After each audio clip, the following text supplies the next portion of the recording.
to the point score. The other driver that's jumping in, Alex Albon, has also had a great season so far.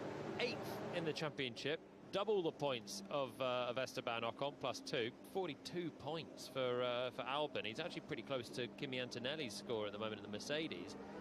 A stat I like about Albon is every time he's finished in the points, which is every race bar one, he's finished in an odd number. 5th, 7th and 9th for Alex Albon. I didn't know where you were going with that, but I enjoy the There are many direction stats that I like took. about Alex Albon, but let's just go with the cold, hard points finishes.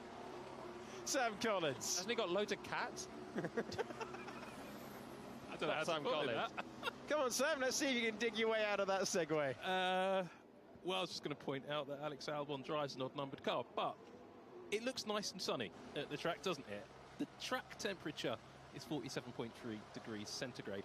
That's slightly lower than it was earlier. But notably, the air temperature is just shy of 31 degrees centigrade. And that's important because at 31 degrees centigrade, the FIA will tell teams and drivers that they probably have to fit some additional cooling parts to the cars, including the driver cool jackets that have been introduced for this season. Now, they're not mandatory until next season. However, I have noticed, just before the session started, I was watching some of the drivers get into the car. Ollie Behrman and Nico Hulkenberg, at least, are wearing the the soon-to-be mandatory cooling jackets. However, Charles Leclerc, Max Verstappen, a number of other drivers, they've decided not to do it. And I think the reason is that the cooling overshirt that they have to wear, or undershirt, it's got a little bulge on the side where some of the mechanism sits, and I think it digs into the rib cage or the side of some of the drivers, the way it sits against the seat. And there's only one supplier of this equipment. It's not something the teams can make. So a few of the drivers, Hulkenberg definitely, is just deciding to push into the queue there, but just deciding to give it a go in these conditions, because if this temperature carries on through the weekend, the FIA may tell the drivers that equipment has to be fitted to the car, but it may not have to be used. I appreciate that detail, Sam. I don't think that would be ideal. The cooling vest, certainly given the duration of some of these corners, turn 3, turn 9. I don't think you want anything extra that you wouldn't be used to in these conditions. That was all a result of the sweltering Qatar Grand Prix that we saw a couple of years ago, where the drivers really struggling with the humidity and the fluid loss that day. So that was part of the improvements to be made. Something to be considered as Oscar Piastri heads out onto the racetrack. Everyone in the gallery still reeling from Palmer's stats for Alex Albon, including director Tom, who we wish a very happy birthday to today, whether he wants me to or not, live on air. The joy of this being a live broadcast. Really for the points finishes of Albon.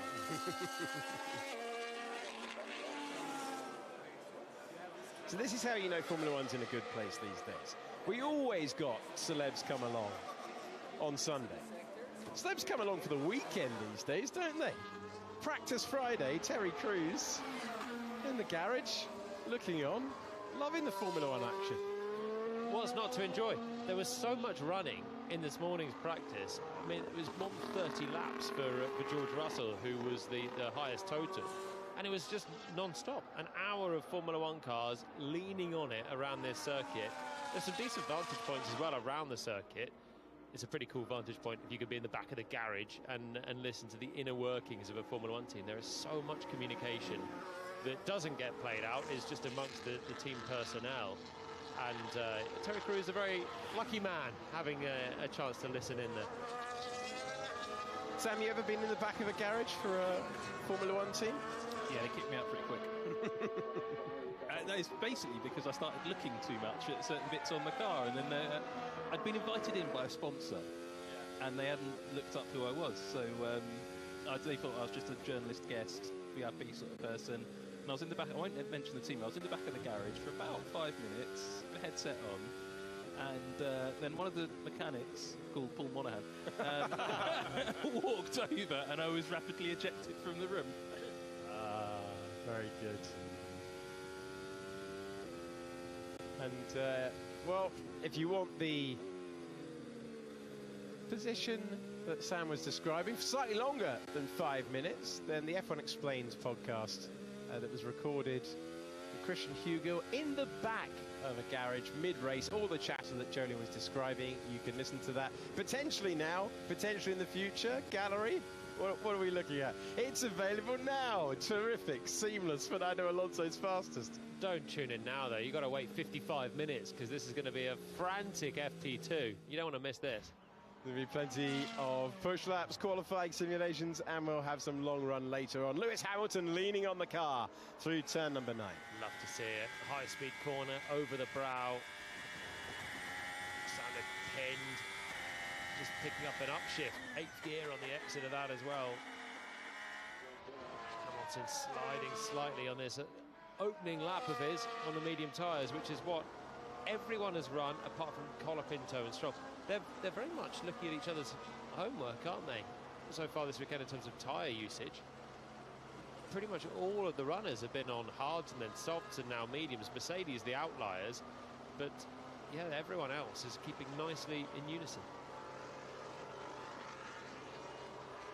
George Russell pushing on the medium tyre. So Norris, Piastri, Alonso, Leclerc and Antonelli. Antonelli reporting on the radio that the balance feels a lot better than earlier on. He will certainly hope that's the case. He was only 18th fastest earlier on. Kimi Antonelli, driver who has taken a sprint pole position this year and been as high as 3rd on the Grand Prix grid.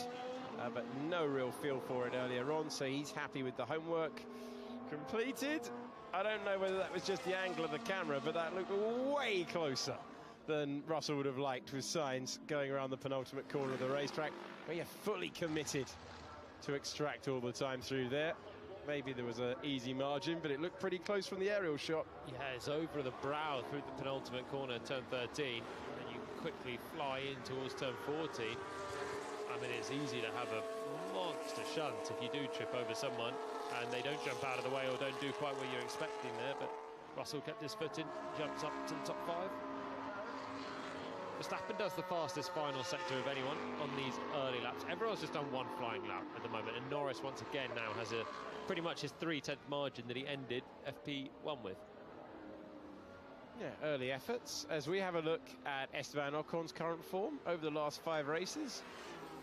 Boom or bust if you look at his entire season.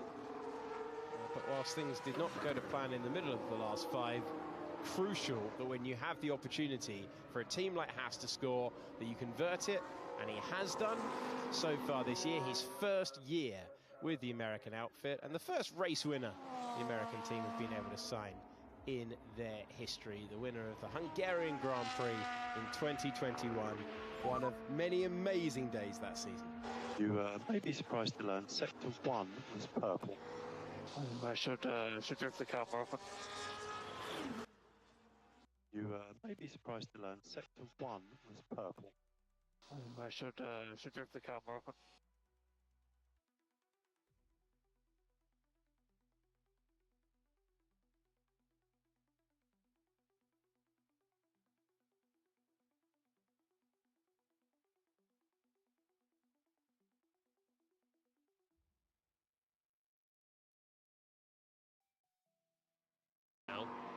And then try and keep your foot in through 2 and 3, pick your line, and it's a very power sensitive sector now, sector 1. Now we're in the middle sector looking at Esteban Ocon coming through. Loads and loads of traffic because 19 cars are still out there. It's just Piastri who's pitted after one flyer as Ocon now finds the final sector, and lots of long corners once again in here. Lower speed, third turns 10 and turn 12. Been opened up slightly, so they're kind of lower to medium. This used to be really low speed through that chicane that you can see top of the screen. Now it's flat out over the brow, little feather through 14, and Ocon's over the line, 2.5 seconds away from Norris. So Ocon in 20th, his teammate Behrman in 17th. It was much better earlier on for Ollie Behrman when he was P7. As we can go down, not to the pit lane with Alex Brundle like we did earlier on in FP1, but to the side of the racetrack, and a great view of a great corner. This is turn 9 with Alex Brundle. I just saw the Alpine have an absolutely massive moment here on the outside of turn 9. 260 km/h apex of the right-hander. We've got a little bit of a tailwind today, so the wind getting underneath the rear wing, and you can really see the cars moving as they make their way through here.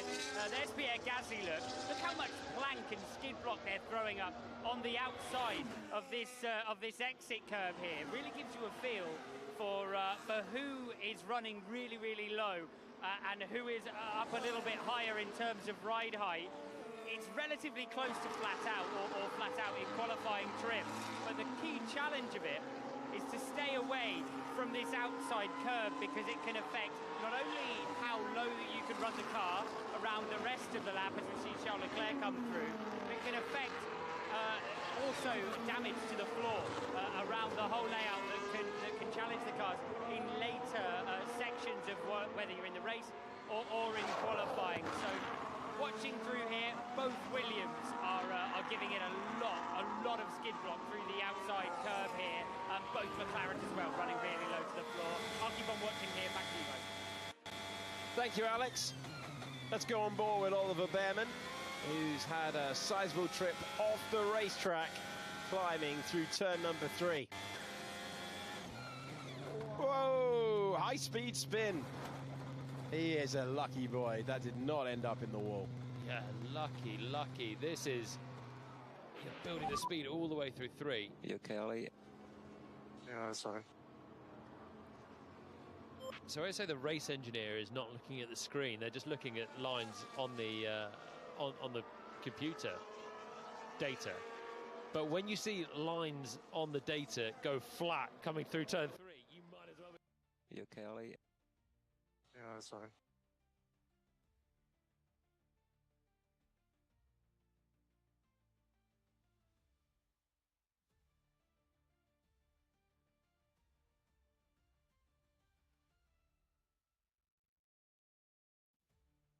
With that setup.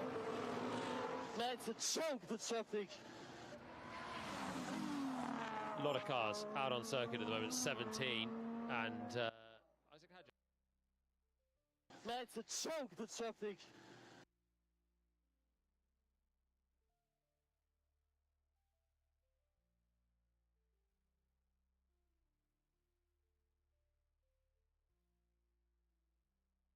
Wing flex, back out front wing angle effectively in high-speed turns to give you that stability and support.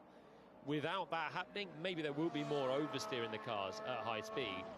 But Behrman there was just being quite gentle on the steering, got out wide, and then there was just no grip on that painted surface out wide. And as soon as he dropped the wheel on there, rear's coming round, and he has a big spin and is lucky to carry on.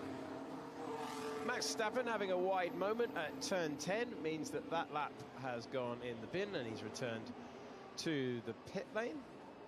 Team about to push him back into the garage. It's Norris, Verstappen, Piastri, Antonelli, Alonso.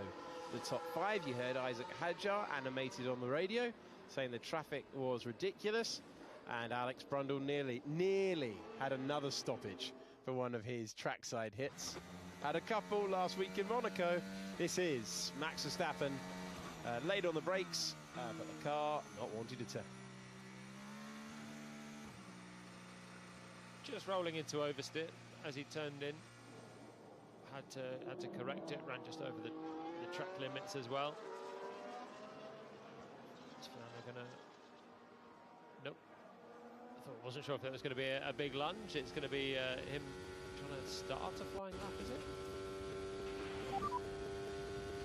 We have the heat of the day in front of us. Yeah, that was clever, wasn't it? Yeah, the good thing is that the weekend is very long. Even the championship is very long.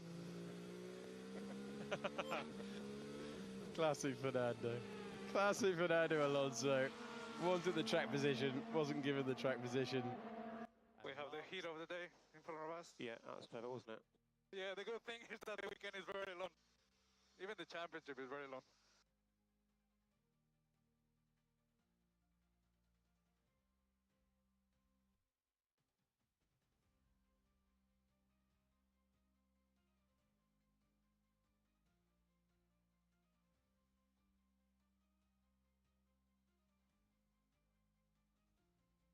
As he just feed their way through there, don't they? And there's his race engineer, Brian Bozzi.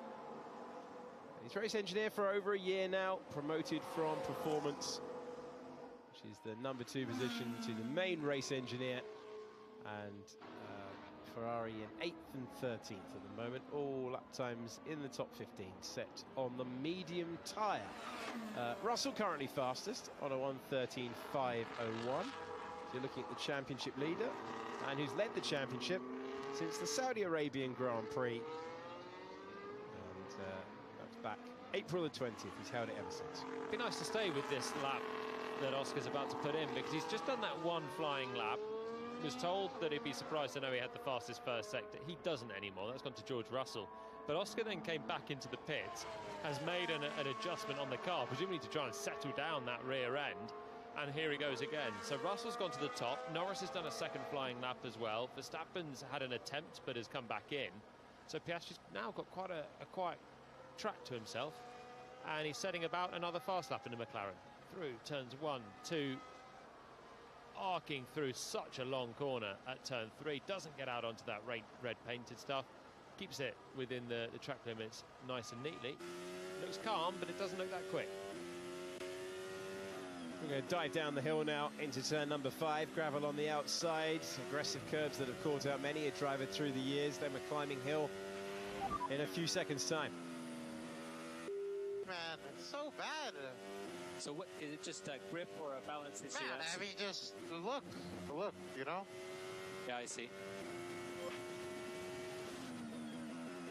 So whatever Lance Stroll is feeling, he says you should be able to spot it in the data.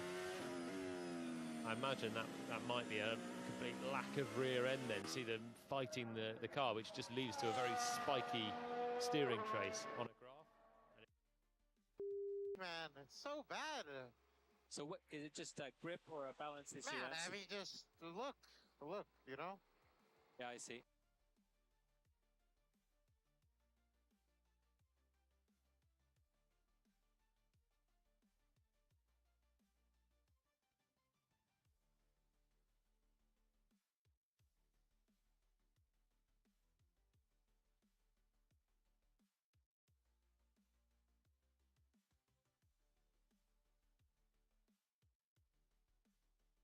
FP2, you want to stay in a rhythm here, stay in the car for the hour.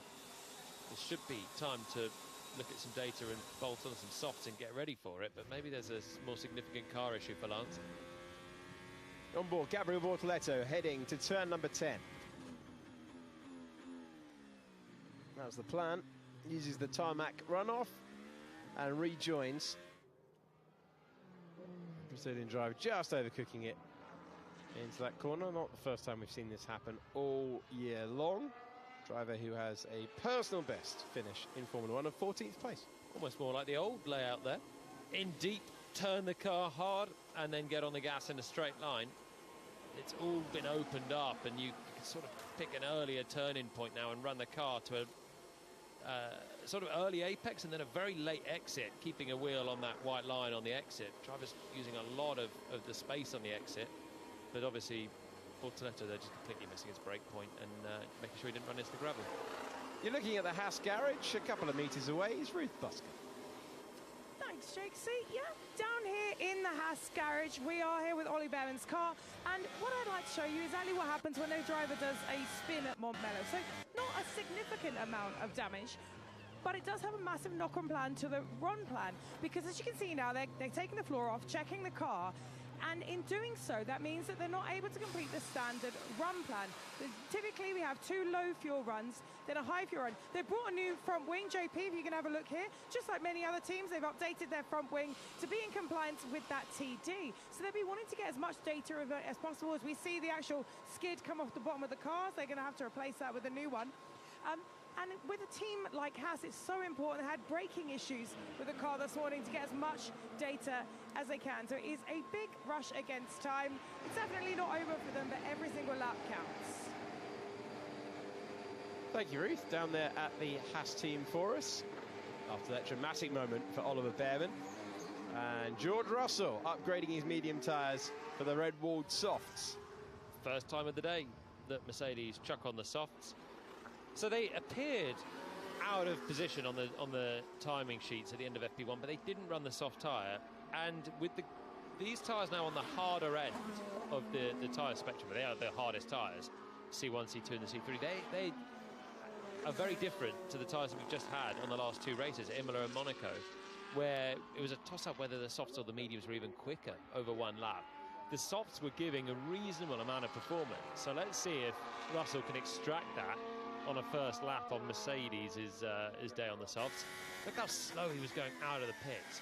Really, really steady his outlap has to be, because you want to keep the tyres in for the whole way around the lap, and this circuit puts so much energy through the tyres that if you actually don't do a really steady outlap, even on this on Friday, with a sort of 30-degree air temperature, it's not absolutely scorching, even if it's very warm. You're just going to lose those tyres.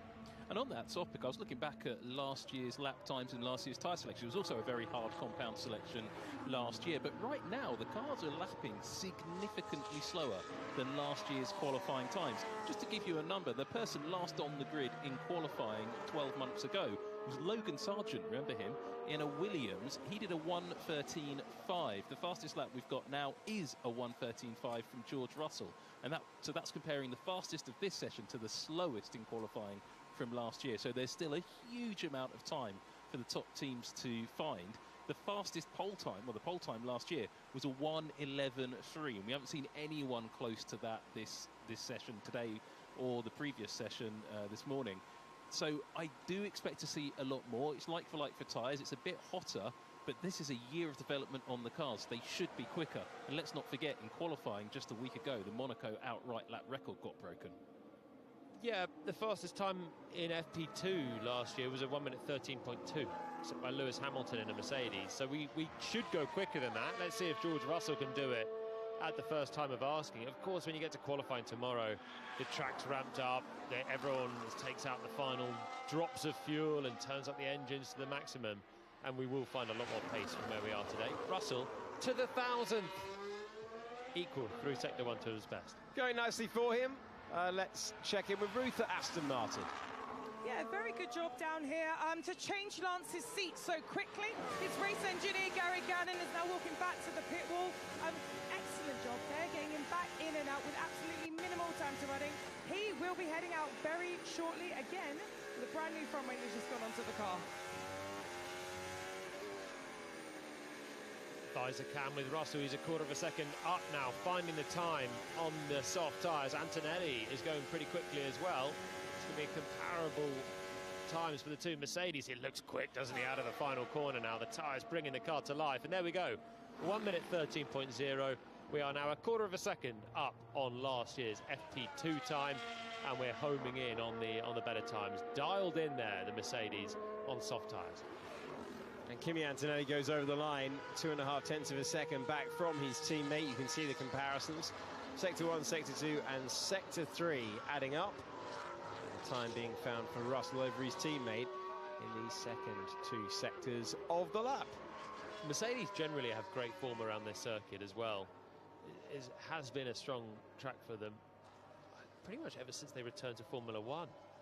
Remember Lewis Hamilton having a lot of pace in 2013 here, and then had absolutely no race pace and was famously overtaken by a Williams when Williams were right towards the back of the field. Didn't go so well in 2016 though, and that was quite... They were 1-2 on the grid, Sam. Yeah, and they weren't 1-2 by turn 9.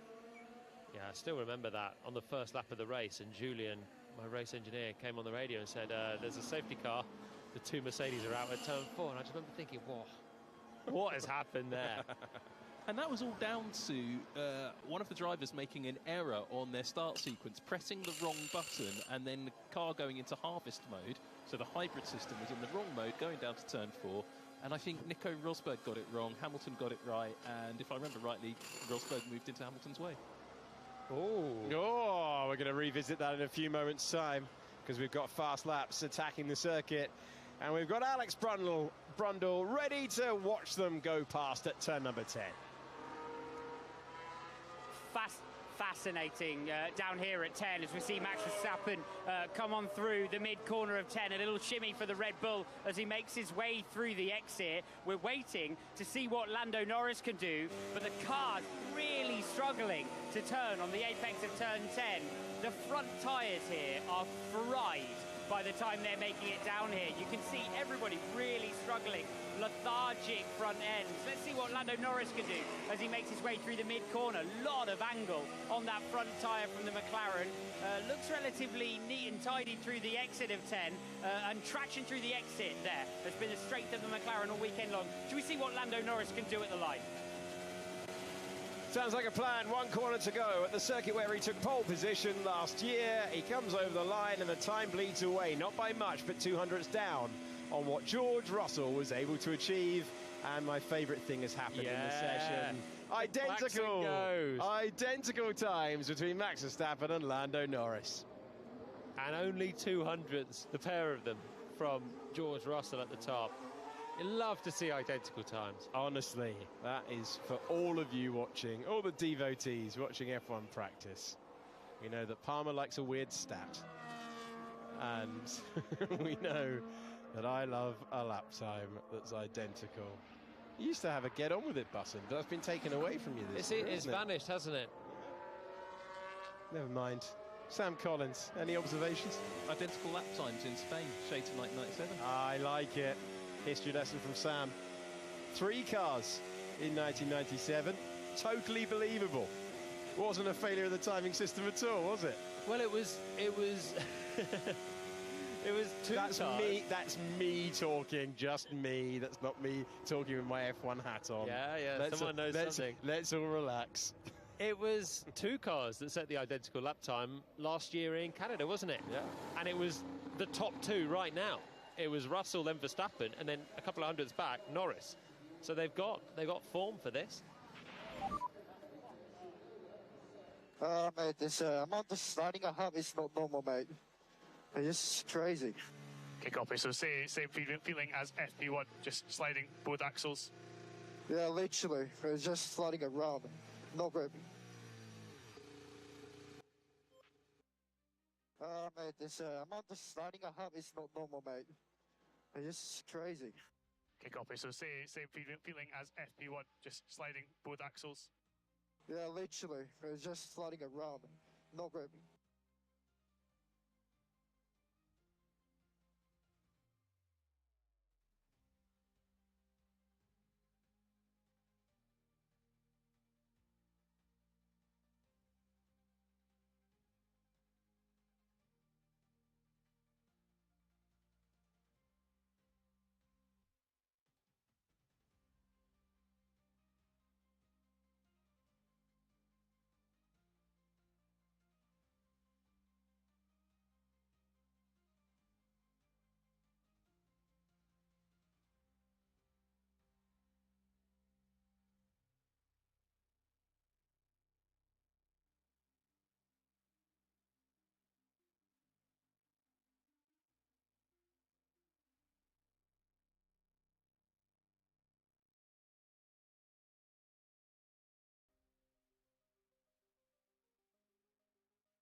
That's your George Russell, probably Max as well.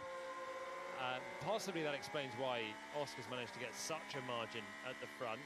The Racing Bulls both slotted into the top 10, but Hamilton had a good FP1, and he is adrift now outside of the top 10 in the Ferrari and is not hooked up at all across his lap. So it's a bit of a shame for Lewis, having had a very decent run earlier on.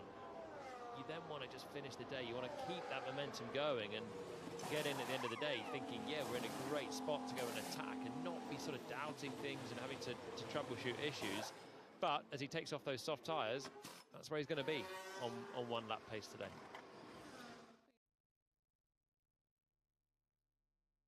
The car is not drivable, mate. Can't be it.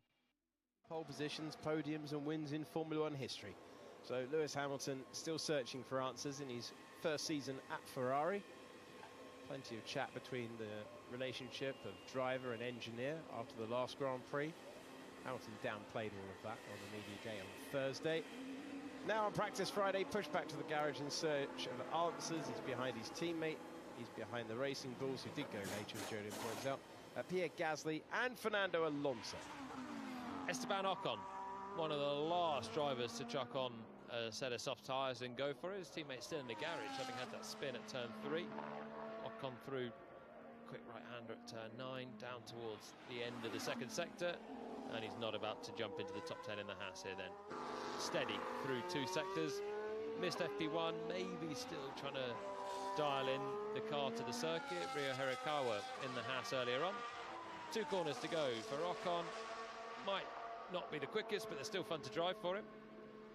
A blast coming through those 2 quick rights, and Ocon jumps only to 17th. The driver who started 8th and finished 7th to pass their best ever result in Monaco, over the line in what is now 18th position. Right, let us now travel to Ferrari, where Ruth Buskin is standing by. Thanks, JC. Well, actually, even though Lewis wasn't particularly enjoying that run, without that kind of braking turn 1, turn 2, he was much closer. Similarly, Charles had a little bit of a mistake into turn 8. And again, he would have been much closer without that. And why may that be? Well, actually, Ferrari are one of the teams that brought a big performance upgrade. So this is their new front wing. And you can see here in this first element where we've got the V-power, it's slightly wider. That's potentially to do with rigidity. A little point here, but JP, what I want to show you actually is this outwash, because this is super interesting. This has nothing to do with the TD. This is actually the way that the flow is going to go around the back end of the car when it's attached to a real Formula One car. And it's very similar to one of the clever front wing concepts that Mercedes were able to make work so effectively a few years ago. Now, why is there one here and also one over there on our boy Charles Leclerc's it box? And that's because teams need to bring a minimum of 6 copies to each race weekend. And why is that? Because if you damage it in qualifying, you can replace like for like without having to start from the pit lane. But if you do a different spec, then you get another penalty. So let's see how they progress as the race weekend goes on. Thank you, Ruth. We're on board with Kimi Antonelli, but Ruth was standing by at Ferrari, and Sam Collins can take us through some sticky-uppy bits for the Scarlet team. It's not so much sticky-uppy bits for once. It's actually sort of... What? It's holes. It's a whole thing. And Ruth has just been talking about it, but it's this section of the front wing end plate that's really got my attention. You can see there, it looks like a sort of cooling outlet or something, but it's not. And I'll show you what this looks like. And well, we will show you this in a little while, but when the cars take out to track, it's worth just having a look at that Ferrari front wing, because it is fascinating. Did you break it, Sam? A little bit. Okay, we'll try and reboot it. Ah, dear. It's all fun when TV goes wrong, unless you're part of it. Then it's not ideal. 24 minutes to go. George Russell, very early on, going very nicely. Comparable runs. He was ahead of Verstappen and Norris. That will give Mercedes a lot of cheer. We're now into long run town as we go on board with Max Verstappen, hoping this weekend to make it 4 Spanish Grand Prix wins in a row. Piastri ran last of all the big hitters, Drivers' Championship leader, and he is top on the quali simulations. Now we're into long run town. As you can see, the current tyre that they are running, Max Verstappen finding himself making his way through turn number 6 there. Yeah, he had a great line through 6. Through 7, he picks the apex and sweeps up towards turn 9. Ollie Behrman's going to get a go on some softs. Floor back on it, and off he goes as everyone else trundles around now on their long run. So it's difficult for Behrman to try and find the space, because you can see here, Verstappen 5.5 seconds off through 2 sectors. So you've got to give 10 seconds of gap to try and not catch the driver ahead by the end of 1 lap at the moment. If you're Behrman, you can just see on board with Max how sluggish everything seems compared to the fully blitzed qualifying simulation that he's just done.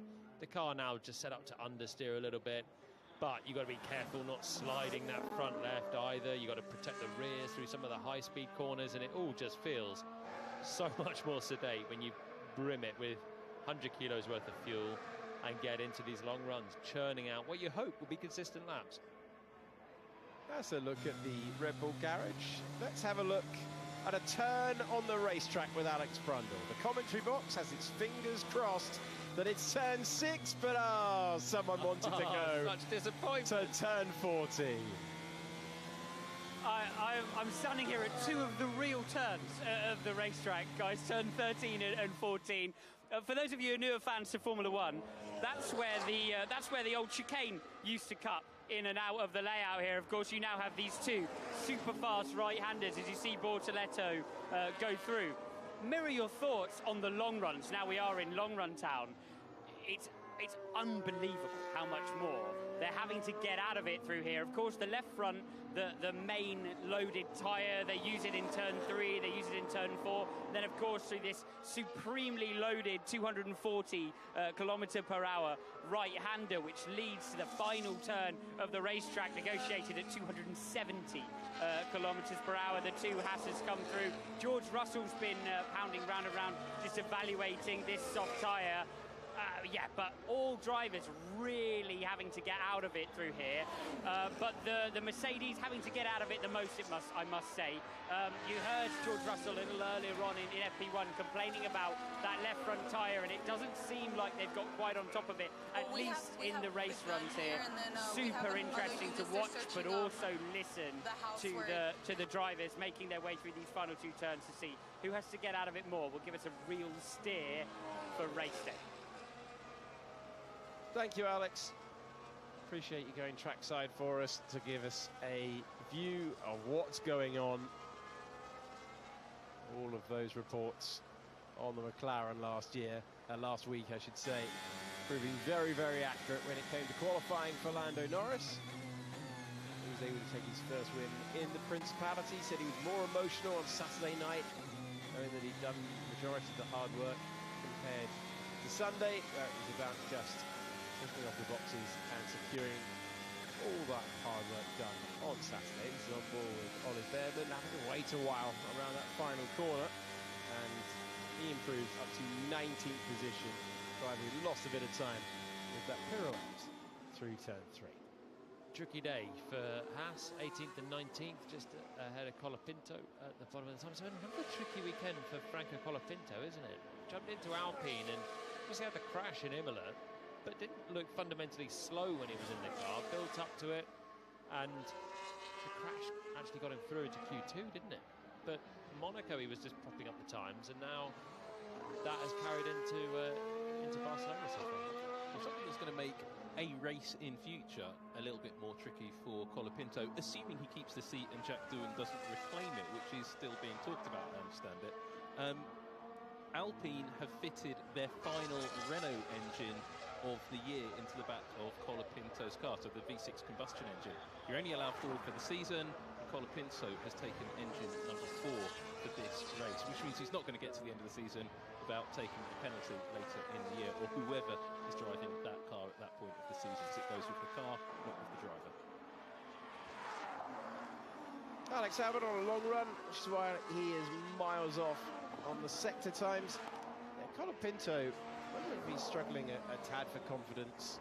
Obviously didn't get pre-season testing. Trying to get himself up to speed as well. 2 seasons where he's been dropped into the campaign halfway through. But he did such a good job with Williams last year, and he didn't do pre-season testing. I think that's where, I mean, look, we're only on Friday of his 3rd weekend in the car, so there's plenty for him to unpack this evening and work out how we can get closer to Gasly, who's up in 8th place and showing more potential in the other Alpine. Nearly a second inning between the two cars on the soft tyres. I don't know, maybe Franco had an issue on his softs, but I don't think we really saw it. But when you think of the races that he was parachuted into with Williams, Singapore was his second Grand Prix, Monaco was his second Grand Prix with Alpine, then he had Baku, and he did really well in those races. So that's where there's a bit of surprise at the moment, but it's early days still. He's just got to try and get his head down. I mean, the big thing is he's not crashing at the moment, and he's got through the Monaco weekend, which is the easiest one on the whole calendar to put it in the wall. I mean, even Hamilton did that on Saturday in FP3. And after Imola, it was important that he just came through unscathed, and he did that at least, build some confidence. And the same so far this weekend, build up methodically after Imola. I think that's kind of what Flavio would have wanted. And he's going to want a bit more pace as well soon. And, you know, the whole... When it was announced on the proviso, he's got 5 races to show what he can do. Yeah. And this is the issue with, I mean, it's the issue with the management at Alpine, but 5 races, and this is race 3. They come pretty quickly, especially when you're at the start of a triple header, jumping in for the first time. Yeah, guaranteed races after this. Canada, not the easiest circuit, with the walls quite close there as well, and Austria, which he knows well from his Formula 3 and Formula 2 days, yet to return to a racetrack where he has raced at in Formula 1 before. Last year did have a FP1 at Silverstone and simulated time with the Williams team.